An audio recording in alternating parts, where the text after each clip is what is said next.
ரிச்சா இருக்கிறவங்கள பார்த்து உங்களுக்கு என்ன காசு இருக்குன்னு சொல்லி தான் ஃபர்ஸ்ட் நிறுத்தும். இப்படி சொல்லி தான் நீங்கள் வளராமே இருக்கீங்க. நம்ம எத்தனை பேருக்கு தெரியும் இந்த வேர்ல்டில் 2000+ பில்லியனர்ஸ் இருக்காங்க. இந்த பில்லியனர்ஸ் லிஸ்ட்டில் 66% வந்து செல்ஃப் மேடு பில்லியனர்ஸ், அதாவது ஸ்க்ராட்ச்லேருந்து வந்தவங்க. 13% வந்து அவங்க இன்ஹெரிட்டன்ஸ், அதாவது ஃபேமிலியிலேருந்து வந்தவங்க. 21% வந்து ரெண்டுமே மிக்ஸ் ஆகி வந்தவங்க. இந்த டேட்டாலேருந்து என்ன தெரியுதுன்னா, ஸோ ரிச் ஃபேமிலியில் பிறந்தாலும் உழைச்சா மட்டும்தான் மேலே வர முடியும். ரிச் ஃபேமிலியில் பிறக்கலன்னா கொஞ்சம் எக்ஸ்ட்ரா எஃபர்ட், கொஞ்சம் எக்ஸ்ட்ரா வெடி வேணும், கொஞ்சம் எக்ஸ்ட்ரா அசிங்கப்பட்டு மேலே வரணும். அந்த எக்ஸ்ட்ரா கொடுக்கறதுக்கு நீங்கள் ரெடியாக இருந்தீங்கன்னா நீங்களும் அந்த லிஸ்ட்டில் வரணும். இவங்களெல்லாம் பார்த்து நீங்கள் இன்ஸ்பயர் ஆகி ஆக்ஷன் எடுத்தீங்கன்னா நீங்களும் வளர்ந்துருவீங்க. ஒன்று மட்டும் ஞாபகம் வச்சுக்கோங்க, உங்களுக்கு ஒரு ட்ரீம் இருக்குது. ஒரு நாள் அது கனவாக இருக்கும், ஒரு நாள் அதுவே ஒரு கஷ்டமான டாஸ்க்காக உங்களுக்கு மாறும், ஒரு நாள் நீங்கள் அது டெய்லி பண்ணுற விஷயமா உங்களுக்கு இருக்கும், ஒரு நாள் உங்கள் சக்ஸஸ் உங்கள் ஹேபிட்டாகவே மாறும், ஒரு நாள் சக்ஸஸ் உங்கள் லைஃப் ஸ்டைலாக மாறும்.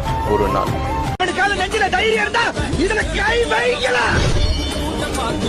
தலையை சீவி இதுலயே கடத்தி மாலையை போட்டுறேன்.